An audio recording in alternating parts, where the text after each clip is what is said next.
Salut et bienvenue sur le podcast S'élever en même temps que son enfant. Je suis Maude, coach certifié chez Mercredi, mais surtout maman de 3 enfants. Sur ce podcast, je t'aide à conjuguer la bienveillance avec la réalité de ton quotidien de maman. Utiliser ton choix d'une parentalité bienveillante comme un accélérateur de ton propre développement personnel. T'aider à changer de regard sur les situations que tu vis avec ton enfant pour t'en servir, pour grandir et apprendre sur toi. Hey, salut! Je suis contente de te retrouver aujourd'hui pour un nouvel épisode interview. Aujourd'hui, j'ai la chance d'interviewer Myriam Félix. Myriam, elle est consultante en santé sexuelle infantile dès 0-12 ans. J'ai découvert son compte assez récemment sur Instagram. Son compte, c'est wowmimi.sexualité.infantile. Encore une fois, je te rassure, tous les liens sont en description de l'épisode audio. Et donc Mimi, j'ai découvert son compte parce que chez elle, j'y ai retrouvé mes valeurs de respect, de consentement, qui sont des valeurs que je partage, qui sont à la base même de ma parentalité. Et quand j'ai commencé un petit peu à me renseigner sur comment accompagner mes enfants dans la découverte de leur corps, comment m'assurer qu'ils sachent mettre les jalons nécessaires pour le respect de leur corps et de leur consentement, je suis tombée sur le compte de Myriam et sincèrement, c'est une véritable pépite pour tous les parents. Parce que comme je te l'ai expliqué, moi je souhaite vraiment que mes enfants comprennent, intègrent cette notion de consentement dans le but, bien évidemment, qu'ils soient des personnes respectueuses aujourd'hui et également demain dans leur vie d'adulte, mais aussi, il faut bien le dire, c'est également pour leur permettre de pouvoir se protéger de potentiels prédateurs. Parce qu'on sait que, malheureusement, les statistiques sont là. Un enfant sur 5 peut être la victime d'inceste, peut être victime d'un pédocriminel. Alors moi, je ne veux pas que leur ignorance, finalement, soit une arme qui pourrait être utilisée par une autre personne mal intentionnée à l'encontre. J'ai donc débuté dans la santé sexuelle infantile par la porte de la protection, en utilisant les mots sans les déguiser. Et puis, mes enfants ont grandi et d'autres questions sont arrivées, comment on fait les bébés, ce genre de choses. Bref, c'est pour toutes ces raisons que je me suis renseignée sur le sujet, que j'ai découvert le compte de Myriam et que j'ai souhaité l'interviewer aujourd'hui sur le podcast pour te donner un gros raccourci dans mes années d'errance sur Internet. Tu vas voir, notre échange, il est passionnant. Justement, on y parle de consentement, de respect, de comment protéger nos enfants, de comment accompagner nos enfants dans leur découverte de leur corps. Parce que effectivement, ça peut peut-être te poser question de dire que Myriam, elle est consultante en santé sexuelle infantile. Eh bien oui. Alors effectivement, la sexualité d'un enfant n'est pas ce que l'on entend pour la sexualité d'un adulte. Ça n'a strictement rien à voir. Mais c'est un être sexué. Il va avoir besoin de comprendre son corps, comment il fonctionne, et c'est exactement ce que propose Myriam. Sur ce, je te laisse découvrir notre échange. Je te souhaite une excellente écoute. Salut Myriam, merci beaucoup d'avoir accepté mon invitation sur ce podcast. Salut Maud, merci à toi de me l'avoir proposé, c'est super. Avec grand plaisir. Du coup, alors même si j'ai un petit peu expliqué qui tu es, est-ce que tu pourrais te présenter brièvement pour savoir qui tu es et ce que tu proposes ? Alors moi, je m'appelle Myriam, je suis maman d'une petite fille qui a 2 ans et demi et je suis consultante en santé sexuelle infantile et prévention des abus chez les 0-12 ans. Donc, c'est un métier que très peu de gens connaissent puisqu'en fait, c'est un métier qui n'existe pas ou très peu en France et qui se développe petit à petit parce que la santé sexuelle, c'est un sujet dont de plus en plus de professionnels se saisissent parce qu'il y a un fort besoin en fait d'accompagnement des enfants sur cette thématique-là, sur ce développement-là, parce que c'est un développement en fait de l'enfant. Enfin, on va en parler un petit peu plus après. Moi, je me suis orientée sur cette thématique-là parce qu'en effet, je me suis rendu compte qu'il y avait beaucoup d'incompréhension de la part des parents, de la part des pros, et qu'en fait, les enfants manquaient de ressources et de connaissances, et que en fait, ça déclenchait chez eux des comportements qui pouvaient être problématiques, malsains, voilà. Donc en fait, il y avait un gros manque de connaissances du côté des pros et du coup, les enfants, ils étaient affectés. Et comme un enfant, ça a besoin d'être accompagné par un adulte pour grandir dans des bases solides, saines, pérennes, Et ben voilà, il fallait qu'on éclaircisse tout ça. Donc, je me suis formée à l'IAR, à l'Institut d'accompagnement respectueux de l'enfant, et puis ensuite auprès de différents organismes, notamment la Fondation Marie-Vincent, qui est une fondation canadienne, et puis auprès de la chaire UNESCO aussi, les droits humains et sexuels. Voilà.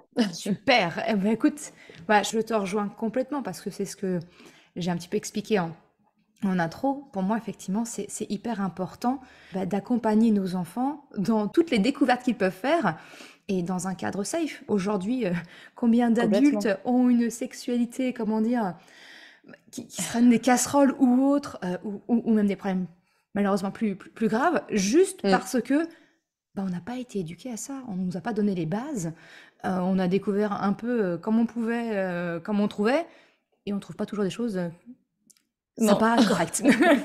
c'est clair. Et puis au-delà de ça, il y a aussi en fait autour de la sexualité de l'enfant, qui est très différente de celle de l'adulte. Il faut surtout pas la confondre puisqu'en fait elle est en développement. Il y a aussi beaucoup de tabous. Ah oui. Et le problème du tabou, c'est qu'en fait l'adulte, il se met à faire une interprétation du comportement de l'enfant et il lui colle une étiquette en se disant bah voilà, ça c'est pas normal, ben il est précoce, il peut devenir ou elle peut devenir criminel, enfin pédocriminel, etc. Ou alors ah bah tiens, ça va être un don Juan, ça va être une dévergondée. Et en fait on va coller des étiquettes comme ça parce qu'en tant qu'adulte on interprète les comportements de nos enfants.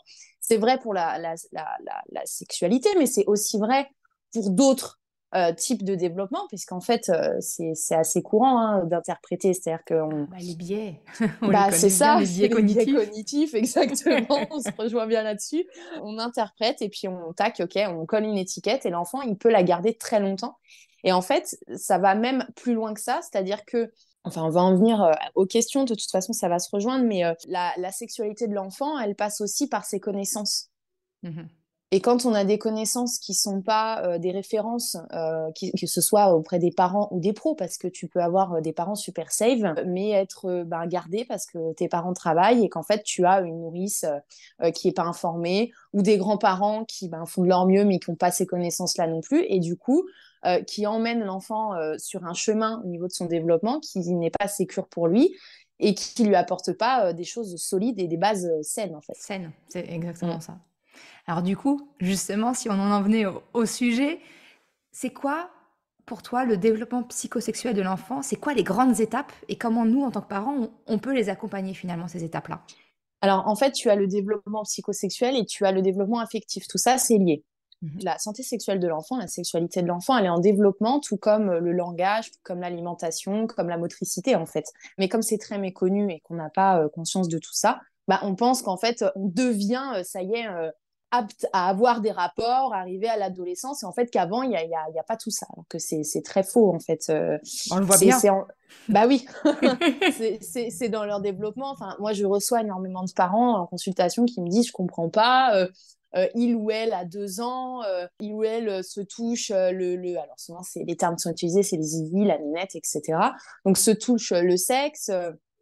En fait, c'est l'autostimulation d'une partie intime et en fait, il y a rien d'anormal là-dedans. Moi, je tiens à rassurer les parents, c'est qu'en fait, il n'y a rien de malsain là-dedans et ça fait partie de la découverte. En fait, c'est simple. Alors, si on découpe ça en plusieurs étapes, encore une fois, ça va prendre avec des pincettes puisque, tout comme les autres stades de développement, l'enfant, il va se développer petit à petit.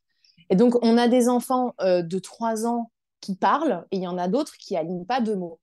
En fait, c'est OK. Donc, il ne faut pas stigmatiser son enfant parce qu'il a développé des compétences dans un domaine et pas dans un autre. En fait, le cerveau de l'enfant, comme il est en construction, on le sait grâce aux neurosciences, eh bien, il focus sur certaines étapes, certains aspects de son développement et moins sur d'autres.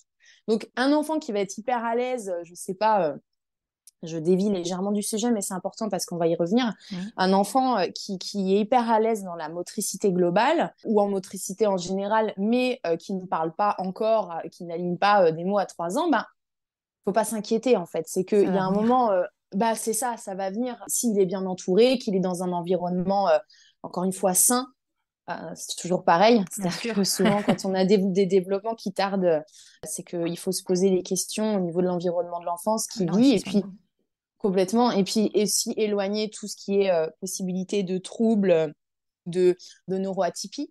Donc Mm. tout ça, voilà, c'est à voir avec des professionnels, encore une fois, qui sont formés. Le médecin traitant n'est pas toujours formé Oh non. à ça. Donc je préviens les parents que voilà, n'hésitez pas à fouiner, à chercher des professionnels qui sont vraiment en fait formés sur ces sujets-là et n'allez pas voir forcément. Alors vous pouvez aller voir votre médecin traitant, mais s'il vous dit non, non, mais c'est juste que c'est un empoté, voilà, vous arrêtez pas à ça, surtout pas en fait. C'est ça. Creusez. Ayez confiance en votre petite voix intérieure de papa, de maman, de parents, en fait. En fait, dans la petite enfance, chez le 0-3 ans, son développement psychosexuel et affectif va énormément passer par le lien qu'il va créer avec les figures d'attachement. C'est-à-dire que les figures d'attachement, si vous nous écoutez, je pense que, et que vous suivez Maud depuis un moment, vous savez ce que c'est. Un parent qui, comment dire, va respecter le consentement de l'enfant, va lui expliquer les gestes, va faire attention de ne pas être intrusif dans les soins, dans, voilà.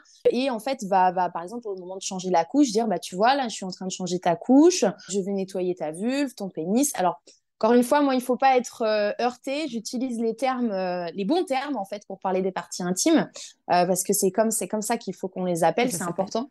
Ouais, Bah, exactement, et c'est comme ça que ça s'appelle. Et que, en fait, plus on va donner les vrais noms aux enfants, plus ils auront du pouvoir sur leur corps par la connaissance. exactement.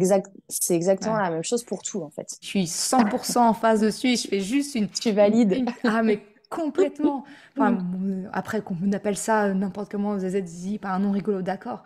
Mais pour moi, de nommer le nom précisément, c'est aussi permettre à notre enfant de pas finalement être une victime potentielle par Complètement. méconnaissance.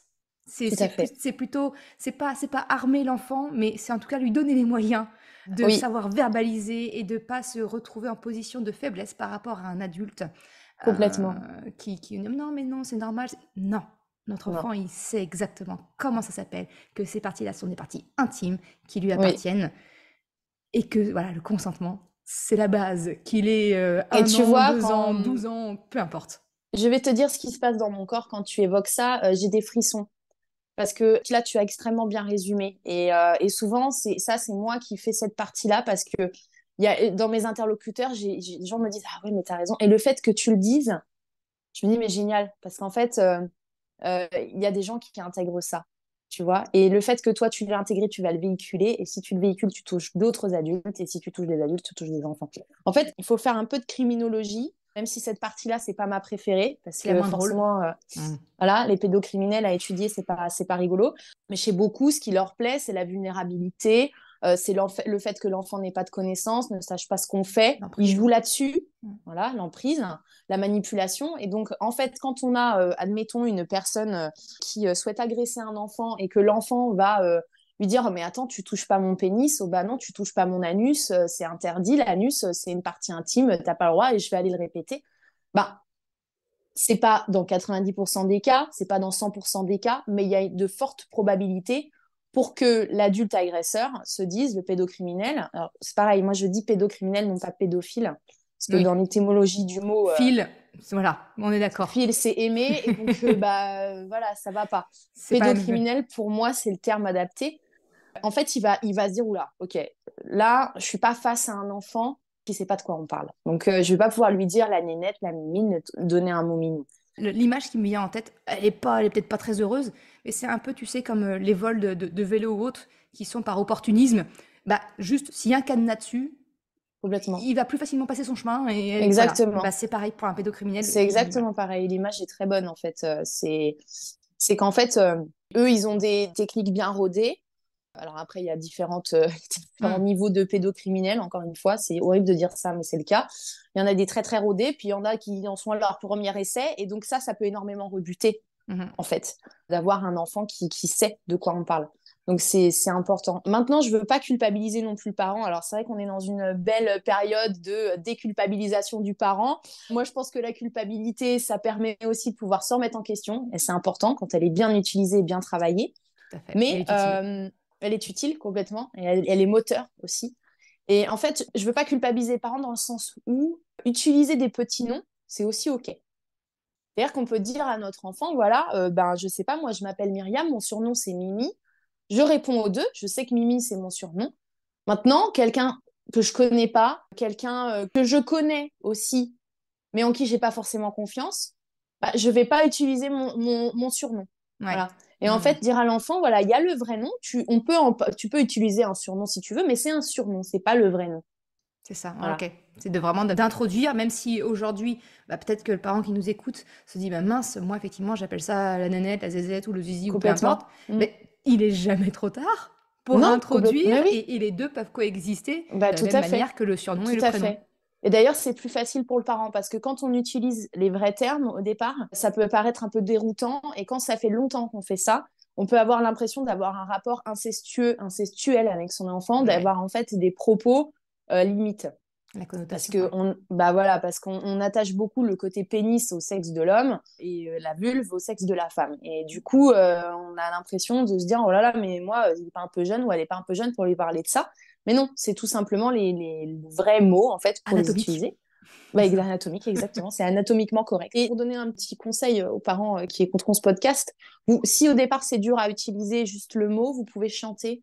En fait, introduire ça au moment d'une chanson, quand vous chantez pendant le bain ou pendant le change, en fait, à un nourrisson, vous introduisez ça en chantant avec une petite chantonnette et puis le mot vient et c'est plus facile. En fait, toutes les émotions sont plus faciles à dire en chantant, mais pour ça qu'il y a beaucoup d'artistes qui l'utilisent. Donc, n'hésitez pas en fait à le dire en chantant ou en inventant une petite chanson, comme ça permet Ah, c'est une de mieux en parler. bonne Ouais. astuce. Mais c'est important d'en parler, je pense, Ouais. l'utilisation des bons mots. De toute façon, il y a beaucoup à dire sur la santé sexuelle, ça c'est certain. Mais revenons-en à nos moutons. Donc, en fait, voilà, chez 0-3 ans, c'est beaucoup le lien qu'il va créer avec les figures d'attachement et les parents. Aussi la fratrie, bien entendu. Mhm. Voilà, c'est tout ce qui est affectif, relationnel, etc. C'est pour ça que c'est important quand on a une fratrie de bien poser les bases sur ce qui est OK de faire, pas OK de faire, le consentement de l'autre. Il ou elle n'est pas d'accord pour prêter son jouet, c'est OK. Enfin, voilà. En fait, de respecter la volonté et l'avis de l'enfant et de valoriser le non, en Ouais. fait. Et ça, c'est quelque chose qu'on fait pas assez parce que ça nous heurte, nous, en tant qu'adultes, quand un enfant nous dit non. Et pourtant, valoriser le non, c'est quelque chose d'essentiel, que ce soit dans la prévention des abus ou dans la construction de l'être, en fait. C'est ça. Ouais, complètement. Tu as le droit de dire non. Alors, nous, on accueille notre frustration si voilà, on est capable de le faire. Alors après, selon l'éducation qu'on a reçue, notre cerveau, il accueille facilement, moins facilement la frustration. Mais on accueille ça, mais ça n'appartient pas à notre enfant. Il a le droit de ne pas être OK. Donc ça, c'est important à valider. Après, chez les 3-6 ans, encore une fois, tous ces âges que je donne, Indicatif. Ouais. c'est indicatif, c'est approximatif, et on va avoir des enfants qui vont sauter cette étape-là et qui vont tout de suite aller beaucoup plus vers les autres, etc. Mais à 3-6 ans, on a un développement qui est vraiment orienté sur l'autre, vers l'autre, la relation à l'autre, en fait, aux autres enfants de son âge ou des plus grands. Mais du coup, ils vont chercher à s'identifier et donc à s'identifier en groupe, en fait. Mm. Puisque l'humain, l'homo sapiens, voilà, on a besoin pour vivre de faire partie d'un groupe, de s'identifier à un groupe. Et donc, cette entité-là qui est très profonde à notre ADN, elle arrive très tôt, en fait. Et donc, ils vont faire des expériences entre eux où ils vont pas forcément voir le mal, hein, eux. C'est-à-dire qu'ils vont pas. Eux, non, voilà. Mais nous, nos Ouais. interprétations, effectivement, Mais voilà, on va voir ça avec notre exactement. regard d'adulte, c'est ce qu'on disait tout à l'heure. Mais C'est eux, ça. c'est juste de l'expérimentation, de la découverte. Voilà. Complètement, ouais. Parce que en fait, enfin, je vais y venir après, mais de cette partie découverte, expérimentation, etc. Mais voilà, chez les 3-6 ans, c'est vraiment ça, c'est orienté vers l'autre. Après, vers les 6-8 ans, on est sur une phase un petit peu où voilà, ils vont approfondir tout ça, où ils vont essayer de comprendre leur corps, comment. Alors, on peut avoir déjà des enfants qui vont poser des questions sur comment on fait les bébés, etc. C'est intense. À 6-8 ans, tu commences à avoir pas mal de questions, en Ouais. fait. C'est-à-dire qu'ils demandent, mais ça vient d'où, c'est quoi, c'est comment, pourquoi. Ils vont poser en fait beaucoup de questions. Alors, on n'est même pas au stade, tiens, pourquoi mon pénis il devient tout dur? C'est même pas ça, c'est qu'à 3 ans, c'est déjà le cas. Ils posent des questions comme ça. Non, à Oui, 6-8 ans, ça peut être un peu des fois déroutant pour le parent parce que l'enfant, il va vraiment poser des questions précises. précise. Mais Bah comment ouais. la graine, elle arrive dans le ventre de la maman? C'est ça. Mais Voilà. c'est ça, en fait. C'est comprendre la mécanique, comprendre le... Complètement. Et j'ai envie de dire que c'est une étape ultra importante parce qu'en fait, il va falloir leur répondre de manière assez précise, tout en prenant en compte leur stade de développement de connaissances. Donc, si c'est votre enfant, vous savez à peu près, si vous communiquez régulièrement avec lui, avec elle, sur quel stade il est, donc quelles connaissances il ou elle a déjà.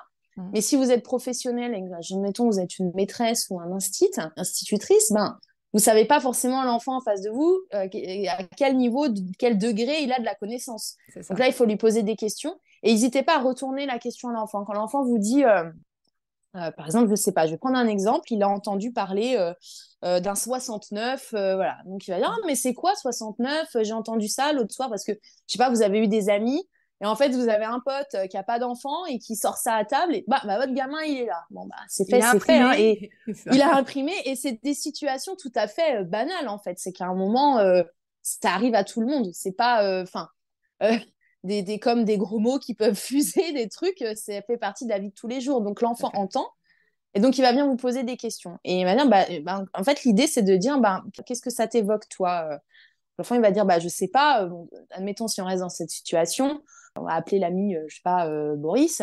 Boris, il disait que c'était ça. Et voilà. Et donc, en fait, on recueille la vie de l'enfant, ce qu'il a entendu, on essaye de comprendre ce qu'il a entendu, on essaye de comprendre comment il a interprété le truc. Et ensuite, on va lui apporter une réponse en lui disant, voilà, un 69, c'est un câlin qui est particulier entre deux adultes quand ils s'aiment et qui sont nus et que les deux sont d'accord. Voilà, c'est un câlin qui est agréable et voilà, mais c'est réservé aux adultes en fait. En expliquant que les enfants n'ont pas à le faire et qu'un adulte sur un enfant n'a pas à le faire non plus en fait. Et donc de là, on a déjà entamé une discussion et l'enfant, s'il a d'autres questions, il va en poser. Il ne faut pas hésiter à lui dire, est-ce que tu as d'autres questions? Est-ce que tu veux savoir autre chose? Et là, il peut dévier, il peut dire, bah ouais, mais les câlins, mais pourquoi, du coup, etc. Et en fait, expliquer que ça fait partie des plaisirs en fait de la vie, dans la vie d'un adulte ou d'un adolescent, et lui dire que pour le moment, son corps, sa tête, son cœur ne sont pas encore prêts à recevoir tout ça, en fait. Et que, en fait, c'est important de leur expliquer ça parce que ils peuvent très vite dire, pour les parents d'enfants pré-ados, ados qui se posent des questions, ils vont dire, mais pourquoi moi j'ai pas le droit d'avoir une amoureuse, Ouais. d'avoir un amoureux, je comprends pas, voilà, moi ma copine, ma cousine, elle a le droit, etc. En fait, c'est déjà extrêmement dur pour nous adultes de vivre une relation amoureuse. Enfin, Ouais, c'est d'accord. une relation amoureuse, je veux dire, c'est de la communication, c'est des efforts, c'est poser des limites, enfin, c'est un tout. Donc, en fait, un enfant de 12 ans, de 10 ans, de 9 ans n'est pas en capacité d'assumer ça. C'est-à-dire que il va vouloir le faire par mimétisme des adultes, des copines, ou parce que la cousine qui est venue en vacances, elle a un petit copain et qu'en fait, elle a 2 ans de plus, et donc c'est le truc, waouh, machin. Mais ils sont pas du tout en capacité de recevoir ça émotionnellement. Et c'est d'ailleurs pour ça qu'il y a encore beaucoup de suicides en fait de jeunes, de très jeunes, ou des tentatives de suicide de jeunes enfants parce que c'est beaucoup trop C'est compliqué à trop lourd. gérer, quoi. C'est trop lourd à porter. Et en plus, souvent, la blessure est minimisée par l'adulte. C'est-à-dire que elle va pas nous faire le coup, attends, t'as 11 ans, t'as pas un chagrin d'amour, quoi. Voilà. Donc en fait, l'enfant est incompris, il est seul et il vit ça tout seul. Et en plus, l'adulte minimise le truc en disant, attends, arrête, c'est bon, t'as 11 ans, enfin, tu pleureras à 19 ans, quoi.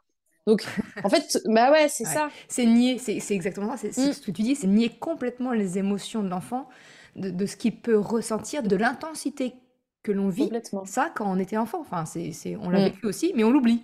On On l'oublie. oublie. Ouais, ouais. Ah oui, non, mais et c'est terrible parce que, en fait, c'est que l'enfant se livre à des émotions et des ressentis, des sentiments dont il n'est pas prêt à, à gérer, en Mhm. fait. Et c'est trop fort. Donc, et en plus, à tout ça, s'ajoute le rejet, l'abandon de la personne qu'on apprécie. Voilà. Donc, en fait, chez le jeune enfant, il faut bien se distinguer l'amour amitié, l'amour de la famille et l'amour amoureux. En fait, c'est très important de leur dire, voilà, tu as l'amour de ta famille pour ta maman, pour ton papa, pour tes frères et sœurs et pour tes grands-parents, et tu as l'amour amical. Et en fait, en aucun cas, cet amour-là n'a le droit d'empiéter sur ta santé mentale, en fait, sur ton bien-être. C'est Mhm. hyper important. Et tout ça, ça fait partie de l'éducation à la sexualité. Donc l'enfant, il va nous poser des questions et donc il faut être prêt à pouvoir y répondre. Si on peut pas y répondre, parce que c'est OK, voilà, je sais pas, notre fille de 8 ans nous pose une question, ah, on n'a pas la réponse, il est 19h, on est en train de faire une soupe, on a les On autres n'est à pas gérer, dedans. on n'est pas dedans, voilà, on lui dit, voilà, OK, j'ai bien entendu ta question, écoute, j'ai pas la réponse, c'est OK de dire à son enfant, j'ai pas la réponse, je vais la chercher et je viens te la donner ce soir, demain, après-demain, ce week-end, enfin voilà. Et donc, l'important, c'est de apporter cette réponse-là à l'enfant et du coup, d'avoir cherché une réponse qui soit safe et qui soit sécuritaire, en fait, à apporter à l'enfant. Et Je trouve. aussi, ça nous permet de redescendre, nous, Oui. en tant que parents. Exactement. Et ce que je trouve hyper important dans ce que tu dis, et qui pour moi est vraiment dans l'accompagnement de notre enfant le plus respectueux, c'est effectivement c'est de rester à l'écoute, de lui dire, mais Mm, ok, dans le cas où on ne sait pas, je ne sais pas, je vais me renseigner, de mm, ne pas juste dire, non mais ça te concerne pas, ou ça, mm. c'est le fameux beauté en touche, mais il n'y a rien de Ouais, pire finalement pour un enfant. Et encore complètement. plus pour l'accompagner sur ce sujet qui en grandissant, qui va devenir un peu touchy, voilà, lui permettre dès maintenant de construire les bases. C'est ce que tu disais. Un enfant, ça va pas du jour au lendemain être Mm, asexuel et puis tout d'un coup, pouf, basculer et être mm. un être sexuel. Non, ça se Complètement. construit au fur et à mesure Mm. et de rester en position d'écoute, de questionner la compréhension qu'il en a. Et ouais, je trouve ça génial ce que tu dis et je veux vraiment Ouais, appuyer dessus, dire que quand on sait ouais, pas, quand on sait pas en tant que complètement. parent, de dire On mais a le droit. je ne Mm. sais pas, je me Ouais, renseigne, je reviens vers toi. Rien que ça, comme tu dis, nos enfants ils sont ok, d'accord, et ça leur suffit. ouais, Et complètement. ils sauront très bien revenir à la charge Oui, s'ils ont besoin de la oui. question. Mais c'est déjà énorme, je trouve, comme changement de posture, en tout cas, avec son enfant, quoi. Mais complètement. Et de la même manière où il faut pas, par exemple, dans le cas d'utiliser les bons mots, j'y reviens, mais c'est OK de dire à son enfant, écoute, je savais pas que je pouvais utiliser ces mots-là avec toi. Et Mm. j'ai appris un truc, et en fait, de dire, parce que l'enfant, dit, mais pourquoi tu m'as toujours raconté que machin? Voilà. C'est un peu comme les croyances au Père Noël. Enfin, on fait croire au Père Noël. Alors après, chacun a ses croyances et c'est OK. Moi, je respecte tout ça. Mais du coup, on ment pendant des années à l'enfant et du jour au lendemain, on dit non, mais en fait, ta copine avait raison, le Père Noël, ça n'existe pas. On a le droit de dire aussi à l'enfant, bah, si j'avais su, je ne t'aurais pas fait croire au Père Noël, puisqu'en effet, en quelque part, c'est un mensonge et moi, je suis pas OK avec ça. En fait, on a le droit d'expliquer à notre enfant qu'on a fait quelque chose à un moment parce qu'on pensait que c'était le mieux, en fait, Mhm.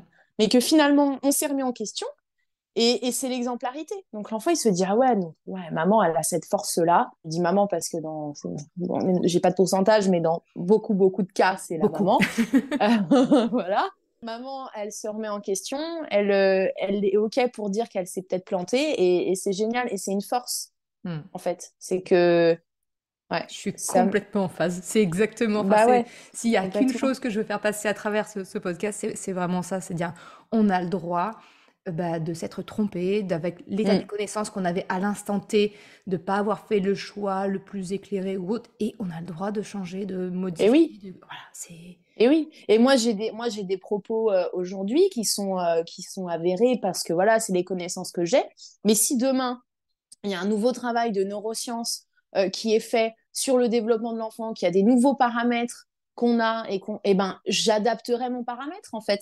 C'est-à-dire que je dirais bah voilà, alors même si là ce que je vous raconte c'est pas du bullshit, hein, on est d'accord. On est En d'accord. fait, il y a beaucoup de professionnels qui ne connaissaient pas les neurosciences, qui sont restés butés en disant non, l'enfant, il faut pas le laisser, faut qu'il dorme dans sa chambre dès tout petit et machin.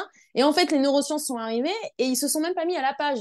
C'est-à-dire qu'ils sont restés butés dans leur truc parce qu'ils se sont dit, bah ouais, mais pendant des années, j'ai raconté des conneries et maintenant, voilà. Donc, c'est nul, en fait. On est d'accord. Et Même les logiciels se mettent à jour, donc on ouais, peut tous se mais mettre à oui, jour. mais exactement. On peut faire des mises à jour. Il faut rester informé, rester, voilà, avoir soif toujours de connaissances et d'apprentissage, en fait. Mm. C'est important et ça nous permet de mieux accompagner les parents avec les dernières connaissances qu'on a sur le développement de l'enfant, sur son cerveau, sur les neurosciences, etc. Exactement. Mm. Super. Et donc, pour les 8-12, Oui. alors là, on arrive sur la fin un petit peu de moi, ce que je fais des accompagnements. C'est-à-dire qu'à 8-12 ans, on est sur des préados-ados. Ouais. Et donc là, on change complètement de registre, puisque à partir de la préadolescence, l'adolescence, on a les hormones sexuelles qui rentrent en jeu dans le corps. Des hormones qui ne sont pas là ou en très petite quantité avant la préadolescence, l'adolescence. D'ailleurs, il y a cette phrase qui dit oh, c'est les hormones qui le titillent. Mais en fait, c'est une phrase un peu bateau qu'on utilise, mais en fait, elle est plus ou moins vraie, puisqu'en effet, tout ce qui est oestrogène, progestérone et testostérone commence à être sécrété par le corps. Et donc, en fait, vient le désir, les envies de l'autre, etc., d'aller plus loin, machin. Et donc, les premières amourettes, voilà, Mhm. à 13 ans, 14 ans. Donc, encore une fois, la préadolescence, c'est subjectif, puisqu'on a des enfants à 10 ans qui vont être déjà dans la préado. Et puis, en fait, on va avoir d'autres enfants à 13 ans, bah, ça y est, ça arrive tranquille, quoi. Donc, encore une fois, il faut toujours accompagner son enfant et bien voir à quel stade il est, en fait, en discutant, en communiquant, en l'observant, en étant là, en fait, tout simplement. C'est ça. Et au maximum, parce qu'on sait qu'aujourd'hui, la vie fait qu'on ne peut pas être toujours à 100%. Ils ont leur Mais vie, c'est ça. bah, ils ont leur vie, Leur petit ouais, jardin et à eux, et voilà. complètement. Et donc, en fait, là, ben, s'ouvre un tout autre monde, puisque ben, ils commencent à avoir du désir, etc. Et c'est là qu'en fait, tout le travail de consentement, de respect de soi, de respect du corps, de connaissance qu'on va apporter avant, est hyper important, puisque dans sa relation à l'autre, ça fera un jeune adulte, en fait, à 16-17 ans, qui aura déjà conscience, en fait, qu'il faut respecter Son n'importe quoi. partenaire. Respecter son partenaire, sa copine, son ami, voilà. Donc, en fait, tout ça, ça s'intègre vraiment sur la partie avant, puisque si vous vous mettez à faire une éducation à la sexualité à partir d'un certain âge, il faudra vraiment prendre beaucoup plus de courage que si vous avez commencé quand l'enfant est plus jeune. Alors, je dis pas qu'en fait, c'est un peu comme la crise d'adolescence, en quelque sorte. C'est-à-dire que la crise d'adolescence, pour moi, c'est un effet élastique de tout ce qui s'est passé avant.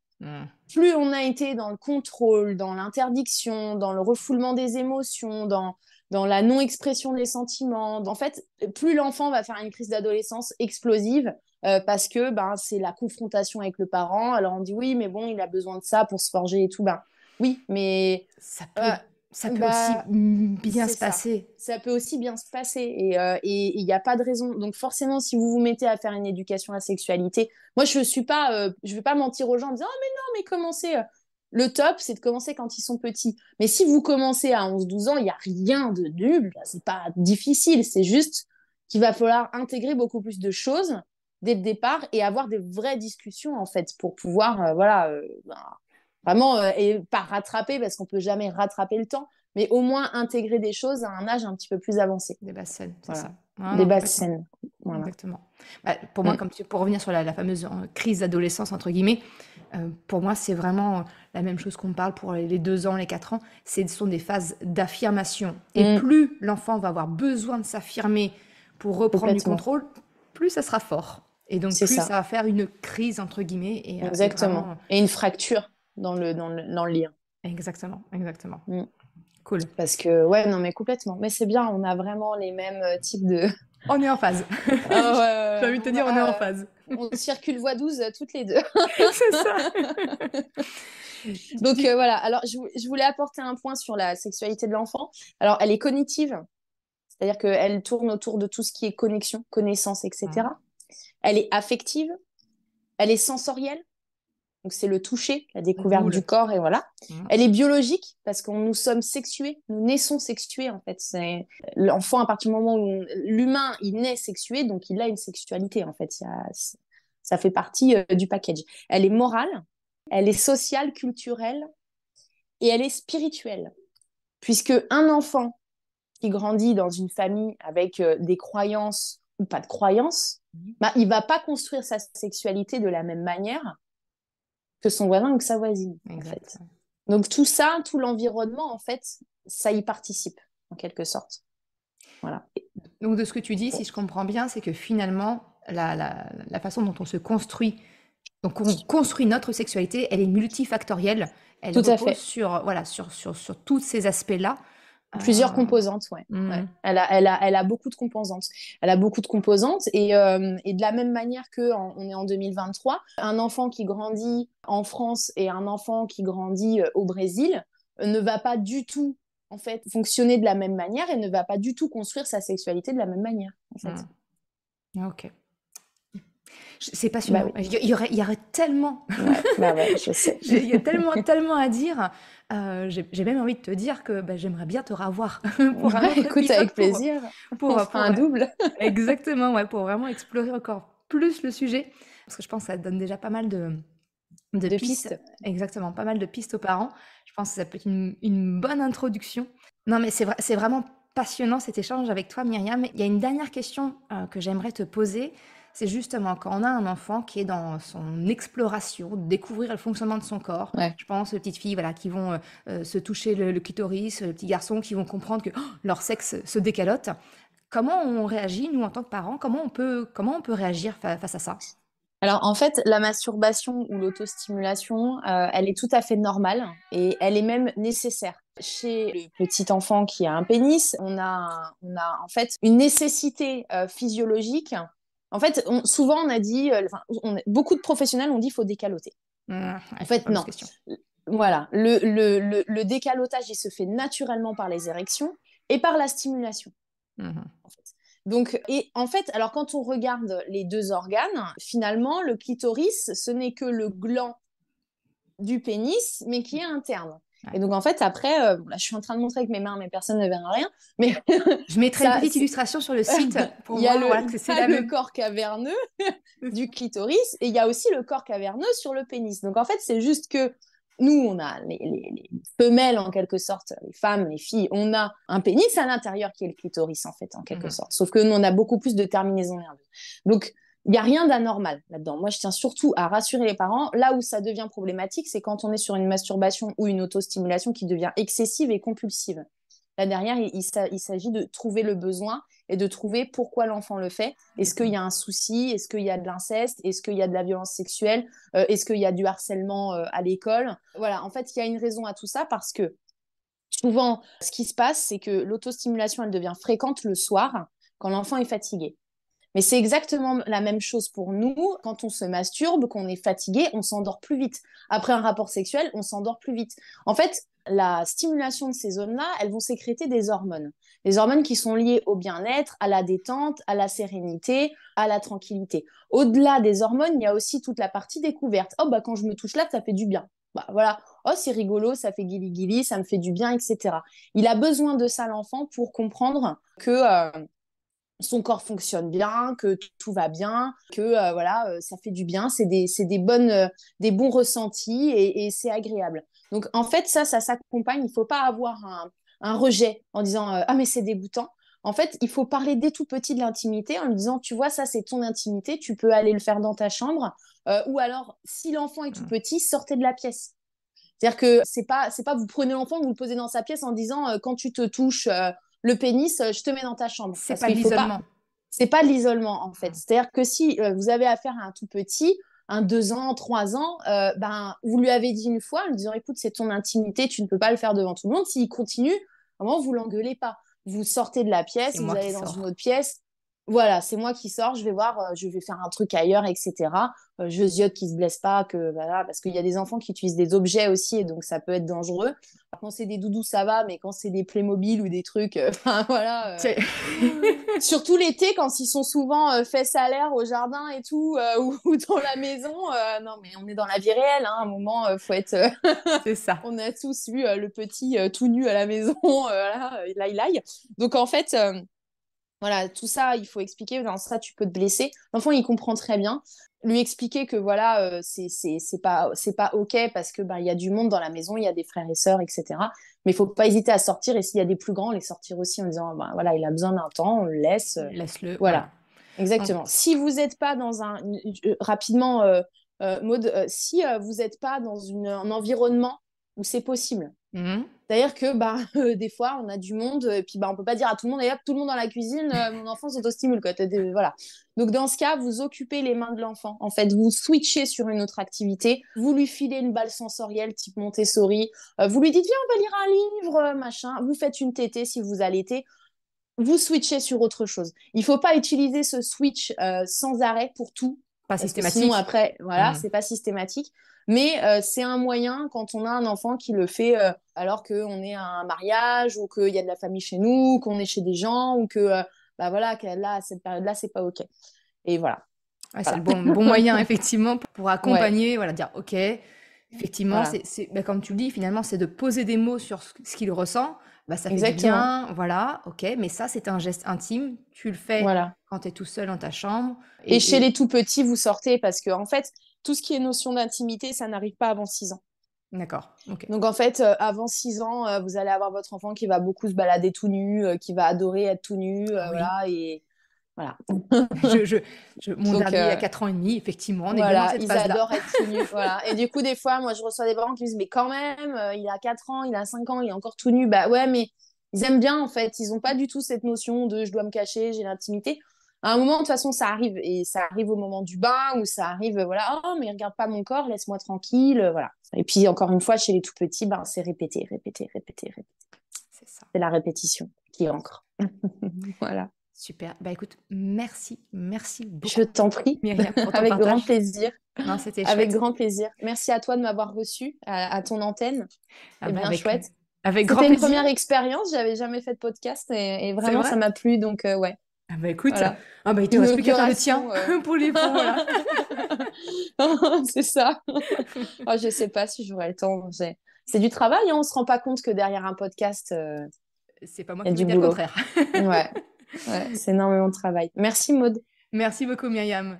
Merci d'avoir écouté cet épisode jusqu'à la fin. Tu retrouveras les liens mentionnés en description de l'épisode ou bien dans sa retranscription sur le site merrecredi.com. Si tu as aimé cet épisode, s'il t'a été utile, je t'invite à le partager, à en parler autour de toi. Ou, si le cœur t'en dit, de me laisser un commentaire et une note de 5 étoiles sur Apple Podcast ou Spotify.